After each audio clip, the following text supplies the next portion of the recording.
New UCLA football coach Chip Kelly says he hopes to follow in the footsteps of legendary Bruin coach John Wooden. Kelly's championship goals have some Trojan fans worried. The case of a woman allegedly forced into working for sex is back in the spotlight. We'll hear from one of the USC filmmakers who first told her story. And a new restaurant opens in the USC Village. Some students are concerned about the food prices on campus. Annenberg TV News is next.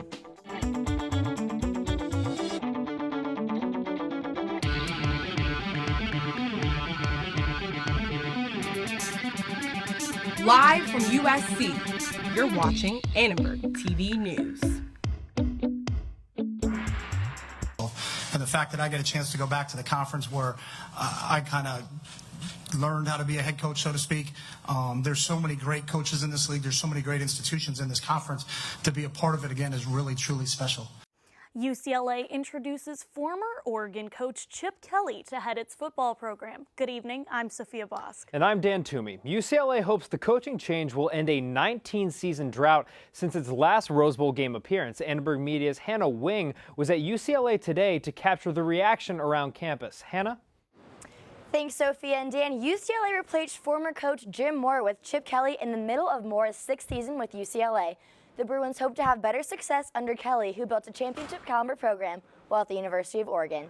My job is to turn this team into a trusting team that understands what it's all about.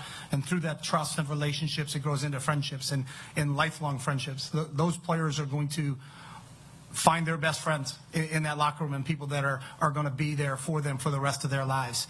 And then hopefully through that process of relationships and friendships, that leads to championships. And that's what this place is all about. Kelly first coached the Pac-12 Conference as Oregon's offensive coordinator in 2007. 2 years later, he was promoted to head coach and led the Ducks to 2 national championship appearances. Coach Kelly also has NFL experience. He coached both the Philadelphia Eagles and the San Francisco 49ers. He now returns to the college ranks to head UCLA's football program. He was honest, he was comfortable, he was chatty, I think he was tired. I think he's probably still tired, but that's all right. Somebody said, will you run the same offense that you had at Oregon? He goes, no, all those players graduated. So he was funny, he was ready for that question. He was, he was on his game. I think he's going to be a good coach here. The decision to replace Moore with Kelly was an expensive one for UCLA. The Bruins signed Kelly to a 5-year, $23 million deal. UCLA also had to buy out Moore's remaining contract for more than $12 million. I spoke with Bruin football players who had mixed reactions on UCLA's decision to replace Mora with Kelly. I found out on ESPN on the app, and I knew he was in the running, so, I was not really surprised, but just kind of see what's going to happen next, I guess. It's going to be different, a big change, and sometimes changes are good, sometimes changes are bad. We'll have to see. Some of us, mainly the defensive guys, we're just concerned to see who's our coaches are going to be, if he's going to keep our staff intact. Some of us are happy about it. Some of us are, just waiting to see what happens. Now, this new hire isn't just big news for UCLA, but it could have a big impact on USC as well. Our sports anchor, Nick Alfano, is live outside football practice with more on what this means for the Trojans. Nick? Thank you, Hannah. 2017 has been a landmark year for UCLA football. Earlier in the fall, sports mogul Casey Wasserman donated money to build a brand new practice facility in Westwood. And now they have hired renowned former Oregon head coach and former ESPN analyst Chip Kelly to a 5-year, $23 million deal, really solidifying the university's financial investment in their football program. We came to USC's campus this afternoon to talk with students about their reaction to the new hire. I think overall that it's a good hiring. I think he's got a proven track record, especially when it comes to the Pac-12. I don't know. I think it's an interesting move on their part. The fact that Kelly is known for recruiting and his strong offense and revolutionizing that. The fact that Pete Carroll has already done this for USC. Maybe it's UCLA's turn. I don't think Chip Kelly's the best option for UCLA. I don't think he'll control the locker room like Jim Mora did. And as an Eagles fan, I think some of his personnel choices are pretty questionable. The rivalry has been quite lopsided recently, as USC has beaten their crosstown rival UCLA in their past 3 matchups. Maybe Coach Kelly can reverse this trend. Back to you guys in the studio. Thanks. And Minnesota Senator Al Franken returned to Capitol Hill today for the first time since several women accused him of sexual harassment. I've been trying to take responsibility by apologizing and by apologizing to the people I've let down. Not been a widespread push for Franken to resign from the Senate. He said he is embarrassed by the reports and will be cooperating with Senate ethics investigations. California Assemblyman Raul BOCANEGRA has resigned after 6 women accused him of sexual misconduct. The Democratic lawmaker previously planned to step down next year. BOCANEGRA released a statement this morning denying all accusations made against him. He says, quote, "It is my hope that in taking this action we can help clear the path so that women and men who truly have been victims of sexual assault and workplace harassment can step forward and get justice for any crimes committed against them. While I am not guilty of such crimes, I am admittedly not perfect." And California State Senator Tony Mendoza was forced out today as chairman of the Senate Banking and Financial Institutions Committee. He's being investigated after 3 women accused him of sexual harassment. Mendoza has denied all allegations and apologized if he, quote, ever communicated or miscommunicated anything that made an employee feel uncomfortable. The story of a teenage girl serving a life sentence is going viral after it caught the eye of celebrities across the country. Natalie Kiamun-Kun talked with the USC professor who made her story into a documentary. Of your teenage life, I would like you to have some kind of an adult life. The story of Cyntoia Brown went viral last week, even though she's been in jail for 10 years. Celebrities including Rihanna and Kim Kardashian shared Brown's story on social media. They discovered her through a documentary directed by USC professor Dan Berman. For a whole variety of reasons, I gained access to the juvenile justice system in Nashville. That process started me down the path toward what would eventually become Cyntoia's story. Brown is serving a life sentence for the 2004 murder of a man in Nashville. Brown says she was forced into prostitution and ended up killing the man in self-defense. She was 16 years old and tried as an adult. Berman's documentary resulted in change in the Tennessee justice system. Today, juveniles accused of prostitution are treated as victims of sex trafficking. A juvenile justice expert at USC says Brown could be set free. If the petition is strong enough, if the public outcry is strong enough, I think that she has a chance.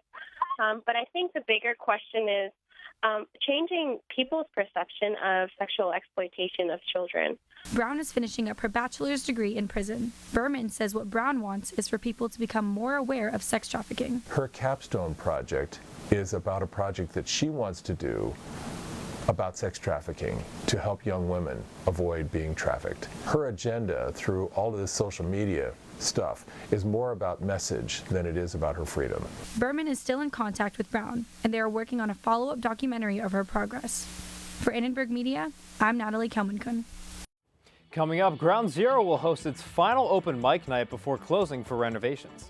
A new restaurant at the Village has some USC students concerned about the affordability of food options on campus. And Cyber Monday led to record sales for online retailers. We'll hear what's led to the e-commerce boom.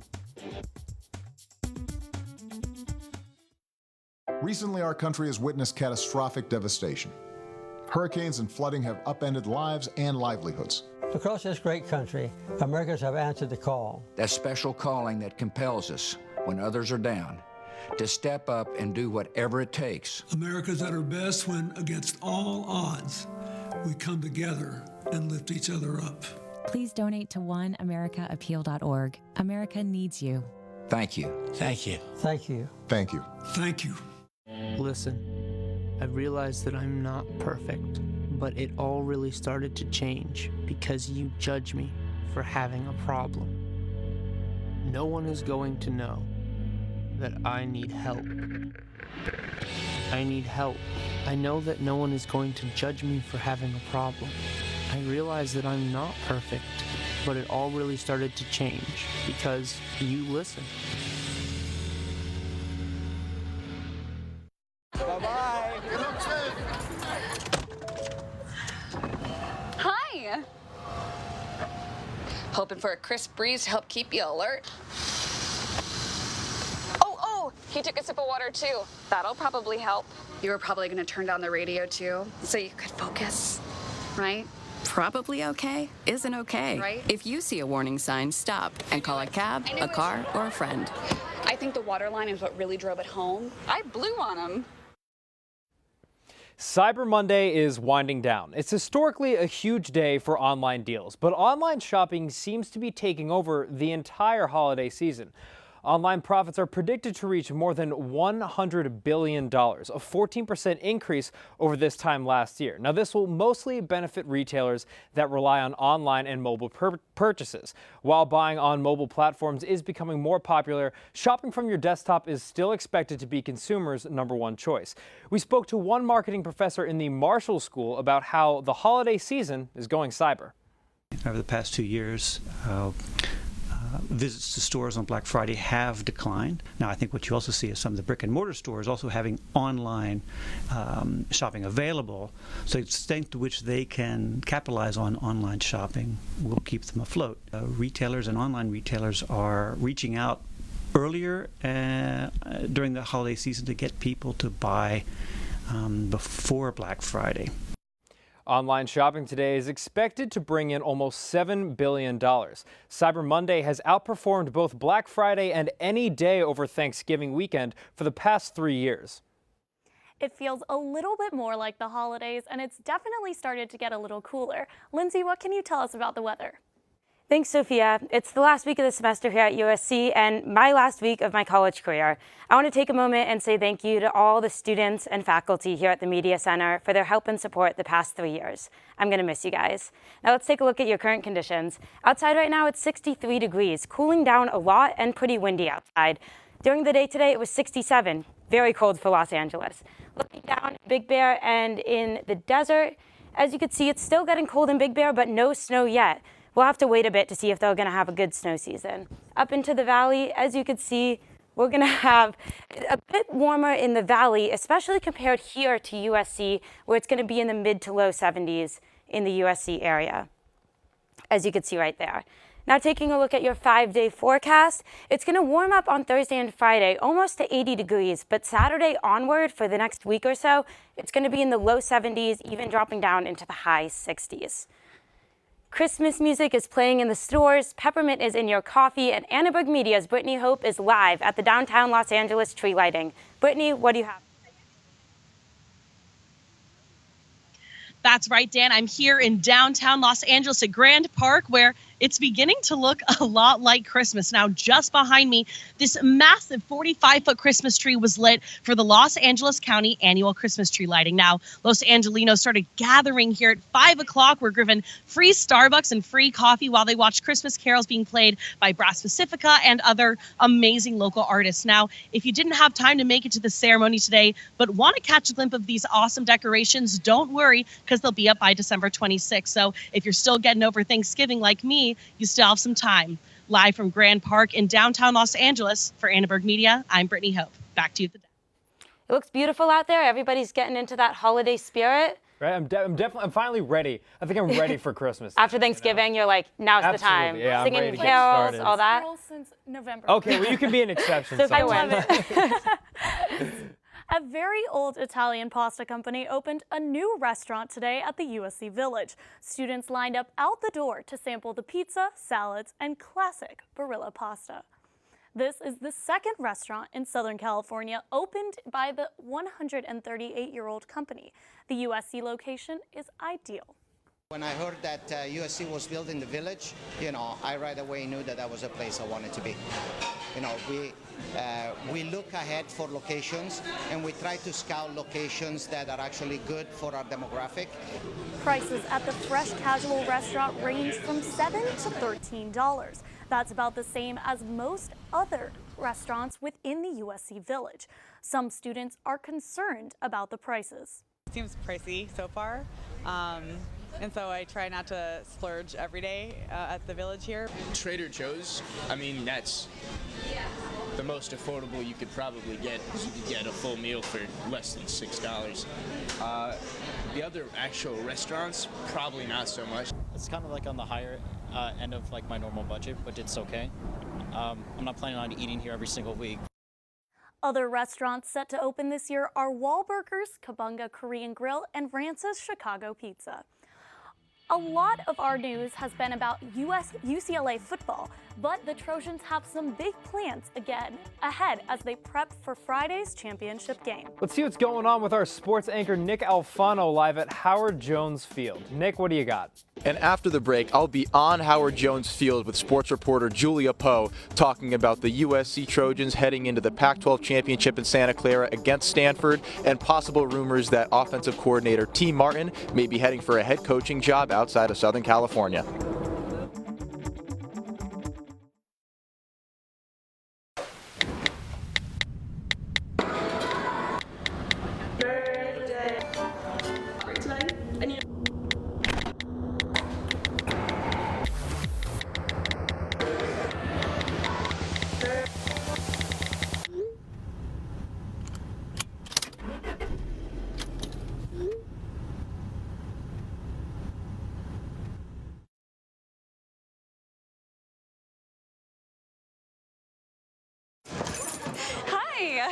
You think you're probably sober? Yeah. But you're thinking about taking the back roads home just in case. Why would you do that? Probably okay isn't okay. Call a cab, a car, or a friend. Good choice. Every year, 40% of all food in the U.S. never gets eaten. 40%. That's almost half the food we produce. Food waste is a serious problem. It impacts all of us. And it's expensive. Your family is throwing $1,500 a year in the trash. We're working hard to put food waste on the chopping block.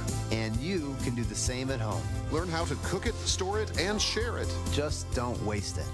Go to SaveTheFood.com. After 15 years of smoking, Eva Marie quit. There's a new lung cancer screening that could save her life. You stopped smoking. Now start screening. Learn more at savedbythestand.org. Welcome back to ATVN. Let's go back to Nick Alfano and Julia Poe at Howard Jones Field on campus to talk all things college football. Thanks for being with us, guys. Okay. Thanks, Dan. I'm here on Howard Jones Memorial Field with Julia Poe just as the Trojans practice is finishing up. Now today was the Trojans' first practice of the week ahead of this Pac-12 championship game against Stanford. The Trojans are going to head up this weekend to the Bay Area, and this is a rematch of a game that they played earlier this season.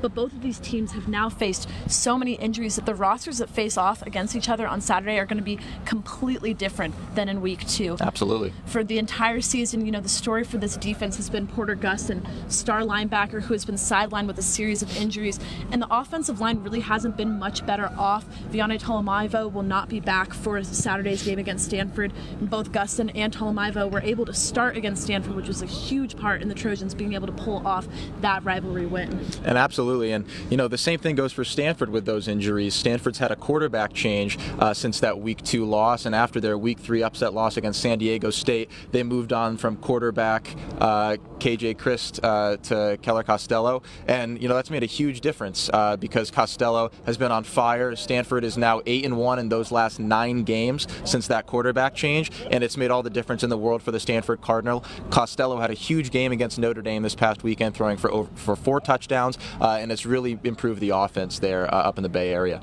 It's one of the few times that you see the loss of a quarterback actually benefit a team. They've really done a lot better since he had to take to the bench and they were able to pull in Costello. Absolutely, and in that September game where USC faced off against Stanford in the Coliseum, Sam Darnold was on fire. He threw for over 300 yards, 4 touchdowns. ROJO went for over 100 yards, 2 touchdowns. And Bryce Love, the Stanford running back, the Heisman hopeful, also ran for over 100 yards and a touchdown on just 17 carries.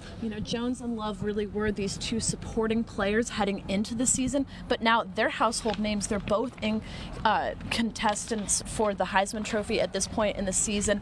Love has rushed for over 1,800 yards on this season, just a crazy statistic. Both of those players were really pretty even when they faced off in that week 2 game, but since then both have exploded to the forefront of being major players for their offenses. Absolutely, and the USC offense has really been on fire this year, averaging almost 300 yards passing and 200 yards rushing per game. A lot of that has to do with offensive coordinator T. Martin. Now, there have been a lot of rumors that T. Martin may be moving on. There have been rumors that he may be hired by his alma mater, Tennessee, which will be a huge development. And Clay Helton has only spoke of support for their offensive offensive coordinator. And now we're going to have Sam Darnold, quarterback of the USC football team, join us. Sam, come on in. Thank you so much. If you just want to take a mic. Yep. Yep. So, Sam, today was your team's first practice of the week heading into the championship game. This is a rematch against Stanford. Kind of how are you guys feeling heading into this big rematch against a team that you already beat? Yeah, it's a really good opportunity for us to, just go out there and beat a really good Stanford team and put a great week of practice together and show what we can do on Friday night. So our whole team's just really looking forward to the opportunity to compete against great Stanford team right now that's rolling just like us. So it's going to be really fun to watch for the fans, and hopefully we can provide some entertainment for them. Definitely. Now, that Week 2 victory was a huge day for the offense. You guys put up over 600 yards, I believe it was, combined. Kind of what is the key for the offense heading into this weekend? Yeah, I think a big key for the offense is just to maintain a balanced attack, just to have a great run game going, and then obviously be able to throw the ball when we need to, so or let the run, set up the pass. So I think it's going to be a great game, like I said before, and we're just really looking forward to it. Definitely, and obviously, you don't have to face off against him directly, but against Bryce Love, kind of what does he offer against a team with how he's exploded? Right, he's a very very dynamic back. He can catch the ball out of the backfield. He can run with power at times. Obviously very elusive as well. So he poses a lot of challenges for our defense. I know they're preparing for him really well, but at the same time, they don't have to just prepare for him. They have to prepare for a really great offense as a whole. So, and just like us, we're preparing to face a really great defense in Stanford. So it's going to be a really fun matchup, and I just can't wait to play on Friday night. Definitely awesome. Well, it's going to be a huge weekend for the Trojans. Thank you so much, Sam, for joining us. Looking forward to that Pac-12 game this weekend. Back to you guys in the studio. Thank you so much, Julia and Nick. We'll have more when we come back.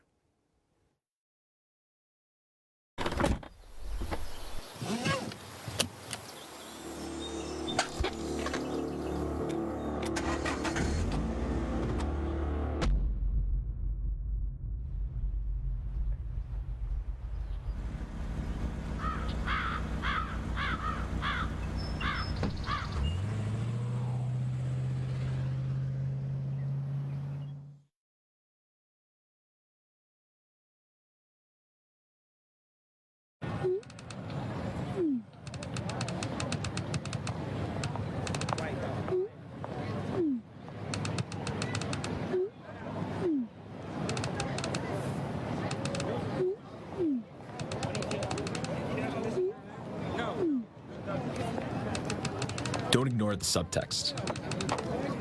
It's on us to intervene in sexual assault. Because we can. Take the pledge at itsonus.org. Hey, look, it's those guys. Are you good to drive? I'm fine. How many did you have? I should be fine. You should be? Go and step out of the vehicle for me. See ya, buddy. Good luck. So turns out, buzz driving and drunk driving, they're the same thing, and it costs around $10,000. So not worth it. The U.S. Senate has yet to approve the Tax Cuts and Job Act. Some say this only benefits big corporations. Annenberg Media's Claudia Buccio talked with some opponents of the bill. She's live in our newsroom now. Claudia? Thanks, Dan. The buzz in Washington is all about tax reform, and here in Los Angeles, opponents are raising their voices with the hope of pressuring senators to vote no.